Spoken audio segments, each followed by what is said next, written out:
नमस्कार मित्रों, business Bollywood and Vajpayee के इस खास शो में आपका स्वागत है। आज तो डी डे है बिजनेस का, बजट का डी डे है। तो निर्मला जी सारे बजट को समझती हैं, मैं उनसे पूछ नहीं सकता, उनसे मेरी बात होती नहीं है। तो मैंने कहा दूसरा जो व्यक्ति है जो बजट को समझता है, उनसे ही बात कर ली जाए।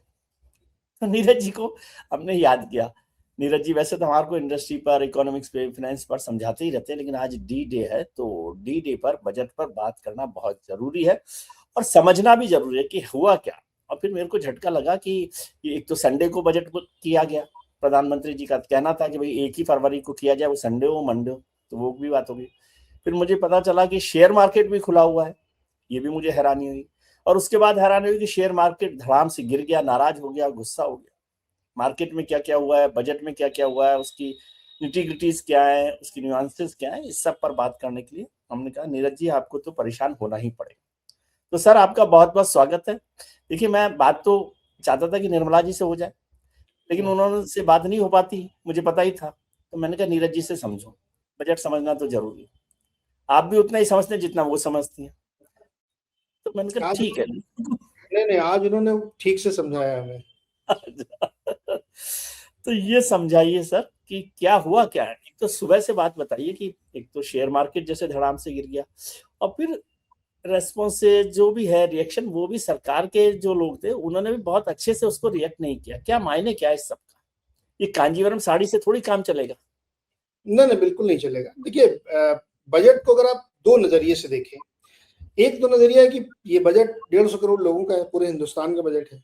और एक बजट जो मार्केट वाले देखते हैं, जो सोशल मीडिया में बहुत एक्टिव है या थोड़ा पैसा कमा लिया है तो उनकी बात ज्यादा मुखर तरफ से लोग सुनते हैं। तो मार्केट का एक हिस्सा था जहां भयंकर नाराजगी है, भयानक नाराजगी है। और दूसरी तरफ जब आप इकोनॉमी के हिसाब से देखेंगे, देश के हिसाब से देखेंगे, तो एक अलग तस्वीर आपको दिखेगी। निर्मला जी ने या सरकार ने इस बजट में स्थिरता को प्रमुखता दी है कि बजट स्टेबल है। दो रीजन से, एक तो मैसेजिंग ये है कि तमाम टैरिफ वगैरह लगे हुए, उसके बावजूद देखिए हमारा फिस्कल डेफिसिट एकदम इंटैक्ट है, 4.4% इस साल का, और अगले साल हम और कम करके दिखाएंगे। तो ये ग्लोबल मैसेजिंग है कि हमारी इकोनॉमी में कोई दिक्कत नहीं है। दूसरा ये कि उन्होंने कोई भी बिग नंबर से छेड़छाड़ नहीं की है, जो जैसा नंबर चल रहा था उसको उसी रफ्तार से आगे बढ़ा दिया है। तो इकोनॉमी के लिहाज से आप देखेंगे मार्केट तो, बजट तो आपको दूसरा नजरिया दिखेगा, लेकिन मार्केट के लिहाज से देखेंगे तो बहुत ही खराब था। क्योंकि मार्केट में एक सिक्योरिटीज ट्रांजैक्शन टैक्स होता है जिसको एसटीटी बोलते हैं, उसमें उन्होंने इजाफा कर दिया है। तो वो इजाफा काफी बड़ा है। दो तरह फ्यूचर में दो तरह से ट्रेड होते हैं, एक फ्यूचर ट्रेड होता है, एक ऑप्शन ट्रेड होता है। दोनों में जो एसटीटी लगता है उसको उन्होंने काफी ज्यादा बढ़ा दिया। एक में एब्सोल्यूट टर्म में 150% या 250% कहें, वो कर दिया है, और दूसरा वाला 50% कर दिया है। तो जो ट्रेडर्स लोग हैं जिनकी जो कॉस्ट है वो बहुत बढ़ जाएगी, और उससे उनको काफी नुकसान होगा। जो आर्बिट्राज फंड होते हैं जिसमें छोटे छोटे निवेशक भी पैसे लगाते हैं, आर्बिट्राज फंड की बहुत कॉस्ट बढ़ जाएगी। आर्बिट्राज का मतलब ये होता है कि जल्दी जल्दी खरीदते बेचते हैं। तो जितनी जल्दी जल्दी खरीदेंगे बेचेंगे, जितने ट्रांजेक्शन आप करेंगे आपको उतनी बार देना पड़ेगा, उतना ज्यादा देना पड़ेगा, हर बार देना पड़ेगा। हर बार देना पड़ेगा। तो बेचने में भी खरीद, तो अगर आप इन्वेस्टर हैं तो नहीं, लेकिन जो ट्रेडर्स है, ट्रेडर कम्युनिटी बहुत बड़ी है, तो उसको बहुत नाराजगी हुई।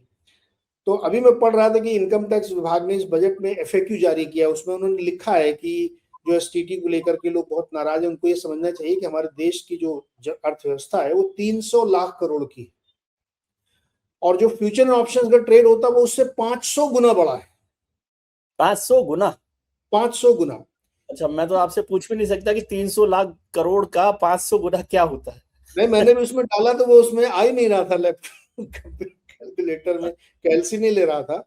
तो उनका कहना है कि जब इतना बड़ा है और स्पेकुलेटिव है ये, देखिए मूल बात ये है कि वो उसको मानते हैं कि ये स्पेकुलेटिव है, सट्टा बाजारी है, और यहाँ पे नुकसान ही होता तो लोग क्यों इतना ट्रेड करते हैं। तो अगर तुम कर रहे हो तो हम बनाएंगे, यानी अगर आप सिगरेट पी रहे हैं तो हम उसका दाम बढ़ाते रहेंगे, फिर भी आप पी रहे हो तो हम और बढ़ाएंगे। अब आपकी लत लगी है तो आप पी रहे हैं और वो दाम बढ़ाते जा रहे हैं।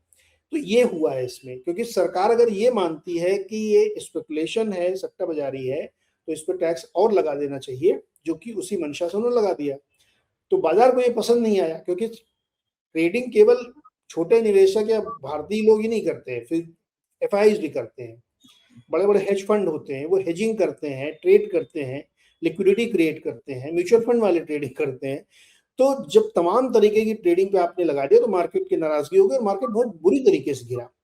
शुरू में गिरा, थोड़ा सा संभला, लेकिन उसके बाद आखिरी 1.5 घंटे में तो काफी तेजी से गिरा। मतलब 1500 पॉइंट से ज्यादा सेंसेक्स गिर गया, 500 पॉइंट निफ्टी गिर गया। ये काफी बड़ी गिरावट है।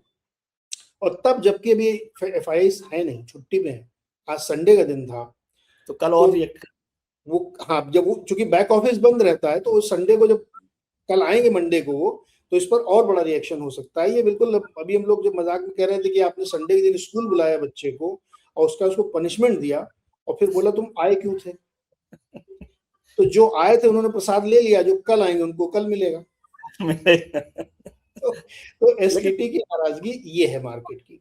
सर इसको थोड़ा इन्वेस्टमेंट अगर आप करते हैं तो उस पर नहीं, क्योंकि वो तो आप साल 6 महीने में एक बार करते तो वो लगेगा ही। अब इसको इकोनॉमी साइड में देखते हैं जी।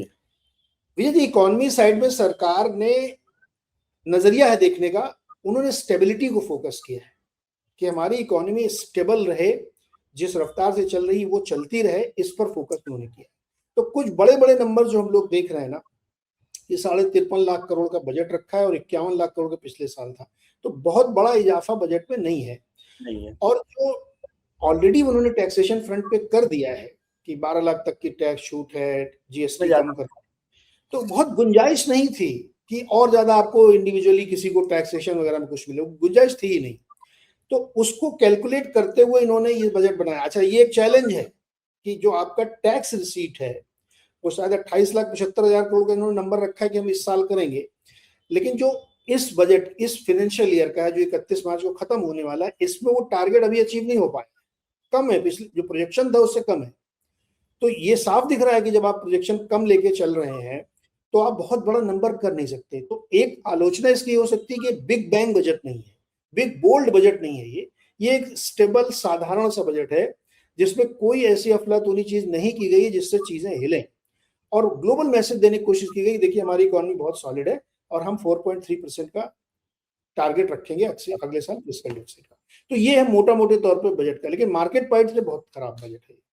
सर एक टैक्सेशन पे बहुत सारी चर्चा हो रही थी पहले से कि मतलब टैक्स रिलीफ की तो चांसेस कम थे, हालांकि हमारी तो उम्मीद यही रहती है दिल मांगे मोर कुछ और दे जाए, लेकिन संभावना कम लग रही थी। लेकिन एक नई बात हो रही थी कि जॉइंट टैक्सेशन शायद सरकार शुरू करे हस्बैंड वाइफ को लेकर, और दूसरी ज्यादा उम्मीद थी लोगों को NPS को लेकर। आपको लगता है इसमें कुछ बड़ी वजह रही होगी कि ऐसा नहीं किया गया, या केवल स्पेकुलेशन ही था? ये मेरे ख्याल में स्पेकुलेशन था। बजट से पहले ये सब खबरें चल रही थी। हमारी आपकी लास्ट जब बजट पर उन्होंने चर्चा की थी तो मैंने कहा था कि गुंजाइश कुछ भी नहीं है करने की। मतलब मैं बहुत लो एक्सपेक्टेशन के साथ ये बजट आज सुन रहा था, क्योंकि मुझे पता था सरकार ऑलरेडी कर चुकी है, उसके पास करने के लिए कुछ है नहीं। केवल ये LTCG long term capital gains tax की एक होप बिल्ड हो गई थी कि शायद इस पे कुछ करे, क्योंकि मार्केट में नुकसान है, लोगों को पैसा बन नहीं रहा है। तो उसमें पॉजिटिव या नेगेटिव सरप्राइज कर दिया उन्होंने, तो इसलिए उधर नाराजगी है। लेकिन ज्वाइंट टैक्स अगर आप भरेंगे तो फिर आपका जो ब्रैकेट है वो ब्रीच होगा, तो अगेन सरकार को हिट लगेगा। वो सरकार हिट लेने की पोजीशन में आपको एक फिगर देता हूं, उससे आपको थोड़ा ज्यादा अंदाजा लगेगा कि जो गवर्नमेंट का एक्सपेक्टेड था कि 14 लाख करोड़ करीब करीब इनकम टैक्स 25-26 में आएगा, 14,40,000 करोड़, वो 13 लाख करोड़ या 13.25 लाख करोड़ आने की संभावना है फुल ईयर में।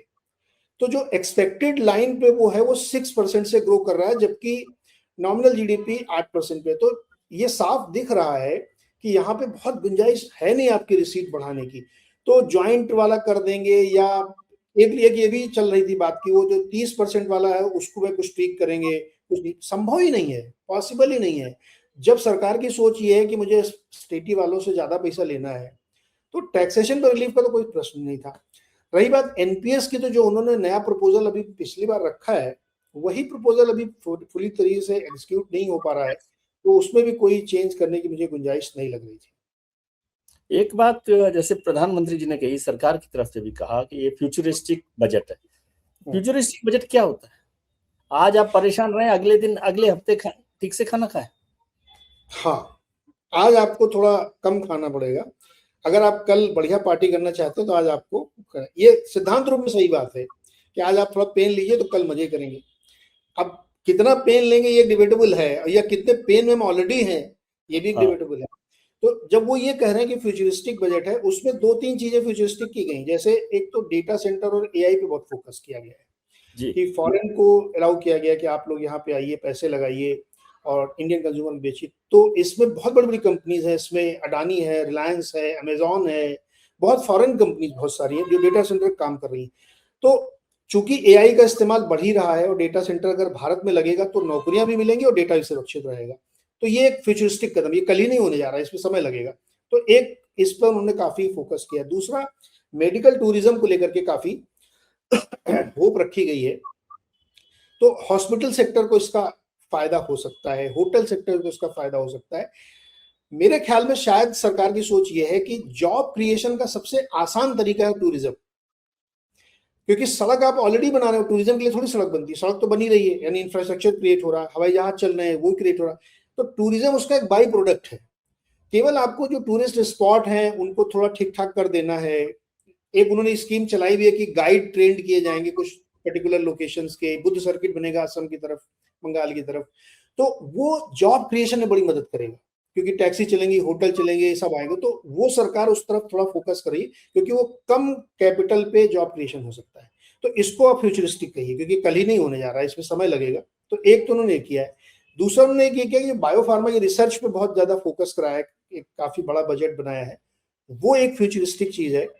और एक तीसरी फ्यूचरिस्टिक जो उन्होंने की कि जो कंज्यूमर ड्यूरेबल का सामान होता है, इसको भी वो पीएलआई की स्कीम लाए और उसकी रकम काफी बढ़ा दी, 400 करोड़ कर दी है। तो एसी खरीदने वाले या ओवन खरीदने वाले या इस टाइप के सामान खरीदने वालों को तो फायदा होगा ही होगा, क्योंकि प्रोडक्शन बढ़ेगा, नौकरियां भी आएंगी और कंपनियों को फायदा होगा, क्योंकि वो एक्सपोर्ट भी कर पाएंगे इसके। तो ये फ्यूचरिस्टिक कदम सरकार ने लिए, जिसकी बात मंत्री जी या प्रधानमंत्री जी कर रहे थे। जी, आपने कहा कि टूरिज्म जो है वो बाई प्रोडक्ट है। तो हाँ, बाई प्रोडक्ट कभी भी आपकी समस्या का मूल समाधान तो नहीं हो सकता ना। और जब आप राइट। इंफ्रास्ट्रक्चर पर काम कर रहे हैं, आपने कहा कि हम एम्प्लॉयमेंट बढ़ा रहे हैं, तो हम्म, एम्प्लॉयमेंट तो मैन्युफैक्चरिंग सेक्टर से बढ़ता है। हम्म, और एक बेसिक मतलब सॉलिड तरीके का जो काम है डेवलपमेंट का, वो मेरे हिसाब से मैन्युफैक्चरिंग से होता है, सेक्टर से। लेकिन इस पूरे बजट में आपको क्या मैन्युफैक्चरिंग सेक्टर में कुछ ताकत दिखाई देती है, सरकार का फोकस दिखाई देता है? क्योंकि बिल्कुल है। टूरिज्म तो मुझे लगता है भरमाने की कोशिश है। नहीं, देखिए, बहुत टूरिज्म से पैसा आता होगा, लेकिन वो उतना पैसा नहीं है। टूरिज्म से मैं क्या कह रहा हूँ, टूरिज्म एक ऐसा सेक्टर है जहां पे बहुत कम कैपिटल लोकेशन पे जॉब क्रिएशन हो जाता है। और वो बाई प्रोडक्ट में इसलिए कह रहा हूँ क्योंकि जो शहर में टैक्सियां चल रही हैं वही टूरिस्ट को सर्विस करती है, तो 4 टैक्सी एक्स्ट्रा लग जाती है। वो इसलिए एक्चुअली टूरिज्म तो अनस्किल्ड सेक्टर मानता हूँ। एग्जैक्ट, और बाई प्रोडक्ट इसलिए क्योंकि वो हाईवे आप टूरिज्म के लिए थोड़ी बना रहे हैं, हाँ, आपने वही तो कह रहा बिजनेस के देश के लिए बनाया तो लोग उस पर चलते हैं। तो इंफ्रास्ट्रक्चर अच्छा होगा तो टूरिज्म अच्छा होगा, लेकिन उससे जॉब क्रिएशन होता है। लेकिन आपने कही मैन्युफैक्चरिंग की बात, देखिए मैन्युफैक्चरिंग में डिफेंस, आपने डिफेंस को तवज्जो दी, उसमें 15% 17% का बजट बढ़ाया, प्लस जो पीएलआई स्कीम आप कर रहे हैं कंज्यूमर ड्यूरेबल के लिए, ये भी मैन्युफैक्चरिंग है। तो यहाँ पे भी अगर आप मैन्युफैक्चरिंग बढ़ाएंगे ईएमएस सेक्टर के लिए, इलेक्ट्रॉनिक मैन्युफैक्चरिंग के लिए, तो मैन्युफैक्चरिंग को पुश है, नो डाउट पुश है।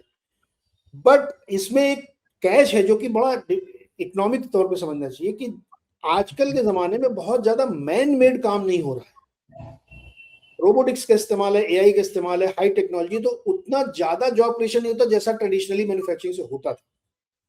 जैसे पहले 100 लोग मैन्युफैक्चरिंग में जॉब मिलती थी, अब 50 मिलती है, क्योंकि वो आधुनिक मशीनें आ गई तो उतने ज्यादा लोगों की जरूरत नहीं है। लेकिन लेकिन रेवेन्यू जनरेशन तो बढ़ता है ना, हर manufacturing sector revenue revenue generation, generation. Exactly, तो डिफेंस, ईएमएस, पीएलआई, ये सब आप उसी सेक्टर के मान चलिए। और इंफ्रास्ट्रक्चर फोकस है। अभी इन्होंने जो कैपेक्स का किया है नंबर, इस साल हमारे ख्याल में कैपेक्स उन्होंने किया है 12,40,000 करोड़। 12,20 की हम लोग एक्सपेक्टेशन लगा रहे थे, 12,40 किया, क्योंकि पिछले साल 11,30 था। तो 80-90 हजार करोड़ वहां पे भी उन्होंने बढ़ाया है। तो कैपेक्स बढ़ेगा कहाँ पे? सड़क, सरकार सड़क बनाएगी, पुल बनाएगी, अस्पताल बनाएगी, इंस्टीट्यूट बनाएगी, 2 इंस्टीट्यूट अनाउंस भी किए हैं आयुर्वेद वाले। तो ये सब आप कैपिटल एक्सपेंडिचर में अगर डालेंगे तो वहां पे भी जॉब क्रिएशन होगा। मैं ये कह रहा हूं कि जॉब क्रिएशन के लिए कैपेक्स भी कर रहे हैं, मैन्युफैक्चरिंग पे भी फोकस कर रहे हैं, एआई पे फोकस कर रहे हैं, डेटा सेंटर पे कर रहे हैं, टूरिज्म पे भी कर रहे हैं, लेकिन ये सब एक दायरे के अंदर है। This is not a big bold budget, मैं ये कह रहा हूँ। इसीलिए जैसे मैं चल रही गाड़ी वैसी चल गई गाड़ी, ये है। इसीलिए मैं समझना चाहता हूँ, आपने आयुर्वेदिक एम्स की जिक्र किया कि 2 या 3 वो बना रहे हैं, तो ये तो 150 करोड़ आप बार बार बोलते हैं, तो उसमें तो जीरा भी इससे शायद ज्यादा ही होता होगा। बिल्कुल, है? वो 150 करोड़ के 2 बनाएंगे हाँ, और वो भी एक लॉन्ग टर्म योजना है। जब आज बनना शुरू होगा तो 5 साल उसको बनने में खैर वो लगेंगे। हो जाएगा। लेकिन जो हाँ, बात पर आप हमेशा चर्चा करते रहते हैं कि क्या मतलब आम आदमी को तो छोड़ दीजिए, आम आदमी पे तो आप ही ध्यान नहीं देते तो सरकार क्या देगी। लेकिन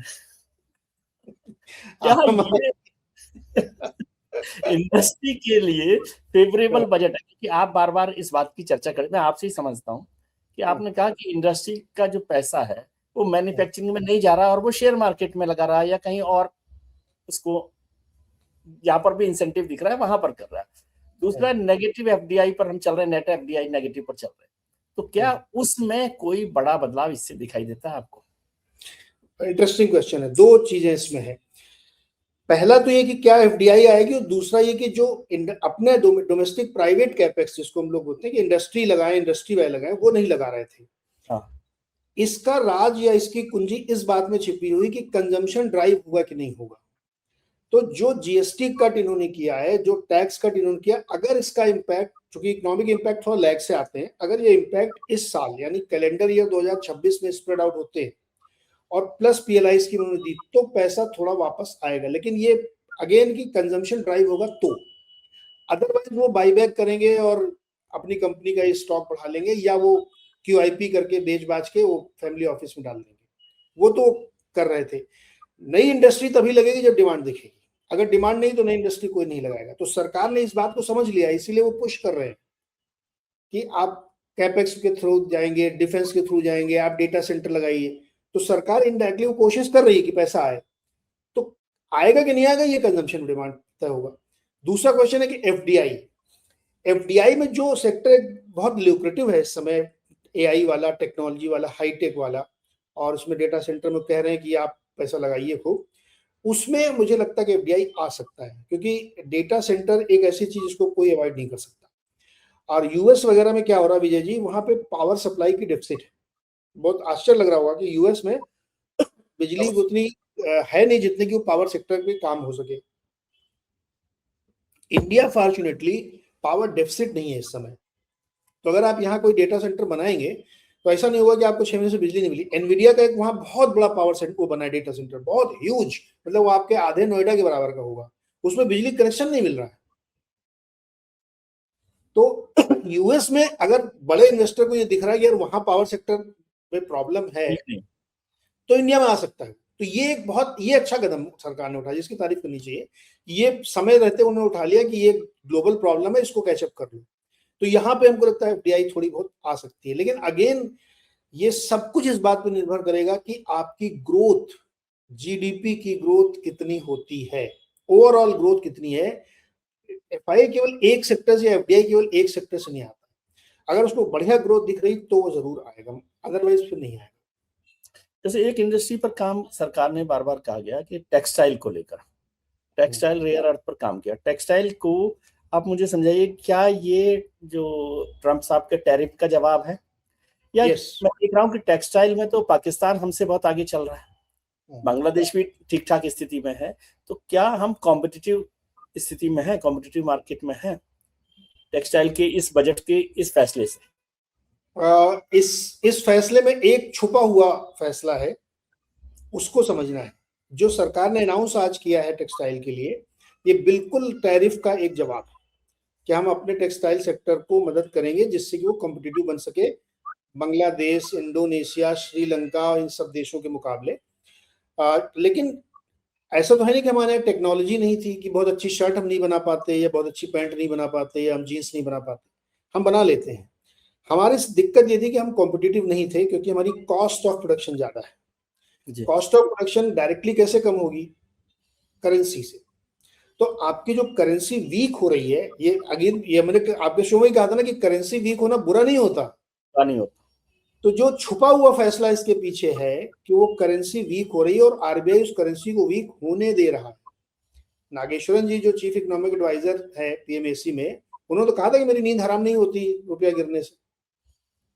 तो रुपया गिरने से आपका प्रोडक्ट कॉम्पिटिटिव होगा। पूरा एक्सपोर्ट होता है, उसमें टेक्सटाइल सबसे ज्यादा फायदा, जेम्स एंड ज्वेलरी, टेक्सटाइल और लेदर, ये तीन सबसे ज्यादा इफेक्टिव है। और फिशरीज के लिए भी अनाउंसमेंट किया है। तो जो करेंसी डिप्रिशिएट हो रही है वो आपका छुपा हुआ फैसला है जो सबसे ज्यादा फायदा करेगा।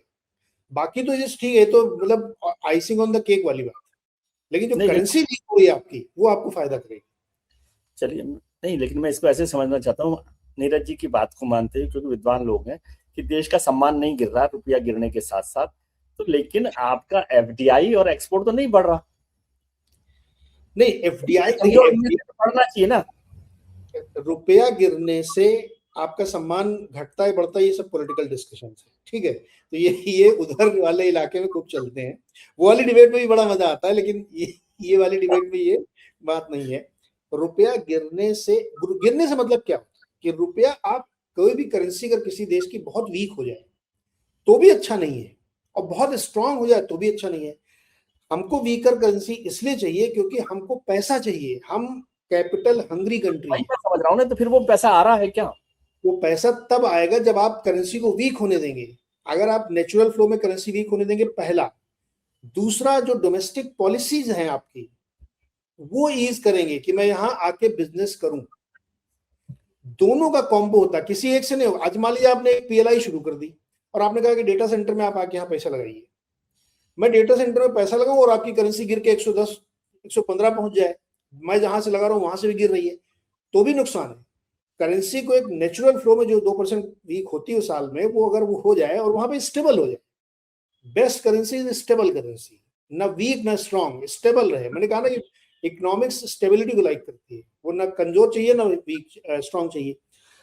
अब आप एक मजेदार देखिए कि अमेरिका अपनी करेंसी को वीक कर रहा है, वो डॉलर को जानबूझ के वीक कर रहे हैं क्योंकि उनको इन्वेस्टमेंट चाहिए, उनको अपने यहाँ फैक्ट्रियां लगवानी है, उनको कोरिया से $500 बिलियन चाहिए, जापान से $500 बिलियन चाहिए, सऊदी अरब से $1 ट्रिलियन चाहिए। क्यों? क्योंकि आप करेंसी वीक कर रहे हो, इसीलिए कि हमको अपने फैक्ट्री लगानी। तो करेंसी वीक एक पार्ट है जो कि गुड है एक्सपोर्टर्स के लिए और डोमेस्टिक के लिए। दूसरा ये कि आप अपनी पॉलिसी इंटैक्ट रखिए। तो मुझे लगता है कि जो उन्होंने जीएसटी और ये सब किया है ना, ये इसीलिए किया है कि यहाँ पे एक पॉलिसी स्टेबिलिटी आ गई। अब आइए आप एफडीआई लेके आइए, तो चूंकि पिछले साल तो नेट जीरो था, अब ये वाला पूरा फाइनेंशियल ईयर होगा तो हम लोग देखेंगे, तो होप रखनी चाहिए कि जो डेटा सेंटर वाला काफी लिक्विडिटी है, तो शायद उससे एफडीआई आए। सर एक चीज और समझाइए, मेडिकल टूरिज्म का आपने जिक्र किया, ये मेडिकल टूरिज्म नया पैकेजिंग है? क्योंकि मुझे याद आता है यूपीए गवर्नमेंट में सबसे ज्यादा फोकस मेडिकल टूरिज्म पे किया गया था। करेक्ट। सरकार तो रिलीजियस टूरिज्म पर चल रही थी। नहीं, ये पुराना है, ऐसे काम नहीं चल रहा, तब दवा की जरूरत पड़ रही है आपको। ये पुराना ही है। मेडिकल टूरिज्म आज की कॉन्सेप्ट नहीं है, काफी पहले से चल रही है ये। यूपीए गवर्नमेंट मनमोहन सिंह जी ने इस पर फोकस किया था मेडिकल टूरिज्म को लेकर। हाँ, देखिए क्या होता है ना, आपके हाथ में एक टॉर्च है और आप एक कमरे में घुसे, तो जिधर फोकस पड़ा आपको लगेगा यही हाईलाइटेड, बाकी दुनिया में कुछ नहीं है। अब थोड़ा बगल में करेंगे तो दूसरी चीज दिखाई देगी। तो इस बार फोकस कर दिया उन्होंने कि ये देखिए, मेडिकल टूरिज्म भी देखिए बहुत इंटरेस्टिंग चीज है। आपके बहुत बड़े एक सेगमेंट को इसका फायदा है, हॉस्पिटल को फायदा है, डॉलर आएगा, लोग यहाँ आएंगे तो अब जो किडनी का ऑपरेशन कराने आएगा तो 1 महीना रहेगा, तो होटल में रहेगा, 5 स्टार्स या 3 स्टार्स कम में रहेगा नहीं। तो होटल को फायदा, अस्पताल को फायदा, उसमें जो नौकरी कर रहे लोग उनको फायदा, एविएशन को फायदा और सरकार को फायदा, ये डॉलर मिल रहा है। तो ये एक बहुत, मैंने कहा ना कि जिसमें कॉस्ट नहीं लग रही है, सरकार को पैसा नहीं खर्च करना है, उस पर फोकस कर रही सरकार, जिससे जॉब क्रिएशन आसानी से हो। मेडिकल टूरिज्म का एक बड़ा फायदा हमें ये है कि करेंसी हेज है। हमारे यहाँ का जो मेडिकल खर्चा है वो एज कंपेयर टू यूएस या यूके बहुत कम है, या इवन गल्फ वालों की तुलना में बहुत कम है, और फैसिलिटीज हमारे यहाँ वर्ल्ड क्लास है, ये डाउट नहीं। हाँ, बड़े अस्पतालों में सब जगह नहीं है, आपको मेदांता या अपोलो में जाना पड़ेगा, वहां अच्छी फैसिलिटी। तो जो बाहर से आ रहा है उसके लिए तो वो तो $1 लेके आ रहा है तो उसको ₹90 मिल जा रहे हैं, तो उसके लिए वो सस्ता है। हमारे आपके लिए महंगा है, 15% का इन्फ्लेशन है मेडिकल का, हमारे लिए महंगा है लेकिन उनके लिए सस्ता है। तो इसलिए मेडिकल टूरिज्म को फोकस कर दिया गया, स्कीम पहले से चल रही है सब पहले इसको मैं यूं कहूं, इसको दूसरे तरीके से यूं समझूं कि 10 साल आप भूल गए थे कि भाई ये भी एक धंधा है ठीक सा, या इस पर हमने फोकस नहीं किया? मेरे ख्याल में फोकस नहीं किया, भूल नहीं गया। हाँ, स्कीम चली, फोकस नहीं किया। मतलब आपको, मतलब उस समय मेरा यूट्यूब चैनल होता, शायद ये बात दर्ज होती कहीं पे, जब मैं चैनल में था तो मैंने 10 साल पहले ये बात कहा था कि जिन चीजों में पैसा नहीं लगता सरकार का, उस पर फोकस करना चाहिए जिससे कि जॉब क्रिएशन हो सके। टूरिज्म हो गया आपका, मेडिकल टूरिज्म हो गया, या आप बहुत सारे जो सर्विसेज के जॉब हैं, होटल से रिलेटेड एफिलिएटेड जॉब है, उस पर सरकार करे तो जल्दी जॉब क्रिएशन होगा। मैन्युफैक्चरिंग को टाइम लगेगा, फैक्ट्री लगेगी, बनेगी, वो पहले तो लगाएगा कि नहीं लगाएगा, ये सब झंझट है उसमें। ये वाले इजी रास्ते हैं जहां पे बाई प्रोडक्ट है, ये आराम से हो सकता। तो अब सरकार को लगा कि हाँ शायद ये करना चाहिए, तो कर रही। तो यही इसका एक बड़ा रीजन। क्या आपको लगता है इस बजट से जो आपके मित्र लोग हैं, सभी बड़े लोग जितने ए हैं, A to Z, वो सब लोगों का ट्रस्ट सरकार में बढ़ा है या बढ़ेगा? ये तो ऐसा क्वेश्चन, इसका जवाब वही दे पाएंगे, लेकिन आप मतलब आप मुझे मानते हैं कि मैं मित्रों का प्रवक्ता हूँ क्या? नहीं, समझ के हिसाब से मैं प्रवक्ता नहीं, लेकिन आप उनके दिल की बात जानते हैं ना, आप दिल के करीब हैं उनके। हाँ, अगर दिल के करीब, क्या बात है। देखिए, इंडस्ट्रीज के जो लोग हैं उनको ये बजट 70% पसंद आएगा, 30% नहीं आएगा। 70% क्यों पसंद आएगा? कुछ 2-3 बड़ी बड़ी चीजें सरकार ने करी हैं, और सबसे बड़ी फिस्कल मैथ को टच नहीं किया, वो गड़बड़। सबसे बड़ी बात है कि आपने रेटिंग बरकरार है। अगर यही फिस्कल डेफिसिट 4.4 पे ही बरकरार रखते तो ये मूडीज, S&P ये सब आ जाते, अरे भाई आप ठीक नहीं कर रहे हैं, फिस्कल प्रूडेंस आपके यहाँ नहीं है, लाडली बहना बहुत पैसा खर्च हो रहा है, तो वो रेटिंग पे इशू आता। लेकिन निर्मला जी ने बहुत स्मार्टली उसको कहा कि नहीं, हम इसको इंटैक्ट रखेंगे, 4.3 पे ले आएंगे। तो ये बहुत पॉजिटिव है इंडस्ट्री के लिहाज से। प्लस जो बड़े बिग बैंग फैसले किए गए हैं इंफ्रास्ट्रक्चर और ये, उससे तो खुश होंगे। जो मार्केट के लिहाज से उन्होंने डिसीजन लिए हैं उससे वो थोड़ा दुखी होंगे। और एक जो मेरे हिसाब से मुझे लगता है सबसे ज्यादा उनको अफसोस होगा, कोई बड़ा बोल्ड फैसला नहीं आया जिससे कि वो उनको और किस तरह का बड़ा फैसला आप उम्मीद कर रहे थे या चाहिए था? बड़ा फैसला मेरे हिसाब से ये चाहिए था कि एक तो जो कैपिटल मार्केट में, देखिए, एक यहाँ पे मैं क्लैरिफिकेशन दे दूं, लोगों को ऐसा लगता है शेयर मार्केट एक सटोरिया बाजार है। सरकार को भी लगता है, IT डिपार्टमेंट कह ही रहा है कि वहां स्पेकुलेटिव ट्रेड्स है। ऐसा नहीं है सर, वहां पे कैपिटल फॉर्मेशन होता है। ये बहुत गलत धारणा है कि शेयर बाजार में सट्टा होता है और वहां सब लोग अरबपति हैं। सेबी का डेटा कहता है कि 90% लोग नुकसान करते हैं उसमें। शेयर मार्केट अगर आपका सफल है, फलीभूत है, तो कैपिटल फॉर्म होता है, कंपनियों को कैपिटल रेज करने में आसानी होती करने है। का मौका मिलता है। यूएस में आप देखिए ना, ट्रंप जी रोज 3 ट्वीट करते हैं मार्केट के बारे में। उनको पता है कि यार ये स्टॉक मार्केट को गिरा के काम नहीं हो सकता कि हमारा स्टॉक मार्केट गिर जाए और हम बहुत बड़े बने रहे। तो मार्केट को भी आपको सपोर्ट देना चाहिए था। और मेरे ख्याल में LTCG, long term capital gains tax है, उसको कम से कम 2-3 साल के लिए मोरेटोरियम देना चाहिए था, जिससे कि FII लौटता। FII को नुकसान हो रहा है ना, हाँ। एक तो करेंसी वीक हो रही है आपकी, मार्केट में पैसा नहीं बन रहा है आपका, तो उसको क्या फायदा है यहाँ रुकने से? तो बेच रहा है, रोज बेच रहा है। तो अगर आप परमानेंट पॉलिसी नहीं ला सकते थे तो कम से कम आप 3 साल के 2 साल के लिए उसको मोरेटोरियम दे देते कि भाई 3 साल नहीं लगेगा, या डेफिनेशन चेंज कर देते कि लॉन्ग टर्म की डेफिनेशन बदल जाएगी, या STT बढ़ाई। अरे घटाना चाहिए था आपको STT। आप कैपिटल गेन्स तो रखे हुए थे ना, 20% तो ले ही रहे ना आप short term capital gains tax. अगर मैं डेली ट्रेड कर रहा हूं तो 20% टैक्स दे रहा हूं मैं आपको, तो आप STT खत्म कर देते। तो एक वो वाला बिग बैंग करना चाहिए। दूसरा बिग बैंग मुझे लगता है कि कैपेक्स में थोड़ा सा इनको और इंक्रीज करना चाहिए था। क्यों? क्योंकि प्राइवेट कैपेक्स हो नहीं रहा है। तो अभी तक की जो ग्रोथ है 2020 से 25 तक की, वो सरकारी कैपेक्स की ग्रोथ है। वो मोमेंटम टूटना नहीं चाहिए, वो थोड़ा और अगर इंक्रीज करते तो मार्केट खुश हो जाता कि देखो सरकार फिर हमारे साथ खड़ी हो गई है। अब तो लग रहा है सरकार ने कह दिया भाई अब हमारा काम डन, अब आप लोग करो। तो मैंने पिछले बार कहा था ना कि प्राइवेट को जब तक फायदा नहीं दिखेगा वो कैपेक्स नहीं करेगा। तो सरकार थोड़ा अगर कैपेक्स और बड़ा रखती और कहीं और से जो इधर उधर की स्कीम थी उनमें थोड़ा काट छाट के इसको करती, या अगर आप मान लीजिए कहते कि नहीं हमने STT बढ़ा दिया है और हमने कैपेक्स भी बढ़ा दिया है, तो वो एडजस्ट हो जाता है कि चलो सरकारी ग्रोथ आएगी। तो ये मैंने कहा ना कि वो बजट एकदम नॉन इवेंट टाइप का बजट है। मैं एकदम लो होप के साथ इसको सुन रहा था सुबह, मुझे कुछ उम्मीद नहीं थी और मेरी उम्मीदों पे खरा उतरा कि कुछ नहीं बड़ा बजट। लेकिन दिक्कत क्या हो गई, जहां उन्होंने एक नेगेटिव सरप्राइज दे दिया, अब मार्केट एकदम गुस्सा हो गया, तरह तरह कमेंट आने लगे उसमें। तो इकोनॉमी के हिसाब से बजट ओके, नो प्रॉब्लम, जैसा चल रहा था वैसा चल रहा है। मार्केट के लिहाज से थोड़ा सा निराशा वाला है। चलिए आखिरी सवाल, यदि आप तो बिजनेस वाले हैं, नंबर वाले हैं, यदि आपको इस बजट को नंबर देने हो 10 में से, कितने नंबर देंगे? ताकि उससे हम जैसे लोगों को जाएगा कि भाई ठीक है कि खराब है कि अच्छा। अब आपने इतनी बातें कर दी है जिसमें से एक भी बात कि 500 गुना 300 लाख करोड़ का वो हमें आता नहीं, कैपेक्स हमें समझ में नहीं आता, एफआईआई समझ नहीं आता। तो नंबर देंगे तो हमें समझ आएगा कि मास्टर जी ने कैसे पास किया। ओह माय गॉड, नंबर भी देना पड़ेगा। तो अगर आप मुझे मेरी कनपटी बंदूक रख के उससे कह रहे हैं नंबर दो, पास करो मुझे या फेल करो मुझे, मेरे ख्याल में अगर इकोनॉमी वाला पार्ट देखेंगे तो मुझे कोई दिक्कत नहीं दिखती। फिस्कल मैथ उन्होंने मैनेज किया है ठीक से, तो मैं 7 नंबर दूंगा इसको। 3 नंबर पूरे कटेंगे इनके क्योंकि वो मार्केट में गड़बड़ कर दिया इन्होंने।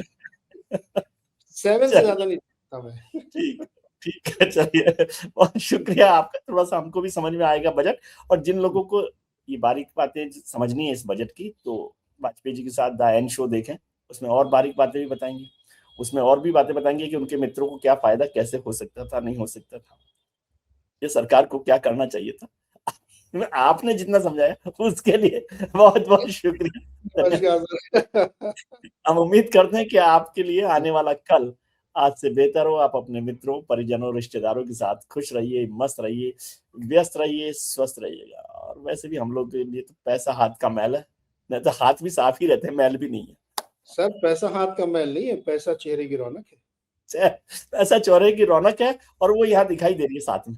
देखिए चमक रहा विजय जी का चेहरा एकदम आज। वो देख लिया लोगों ने।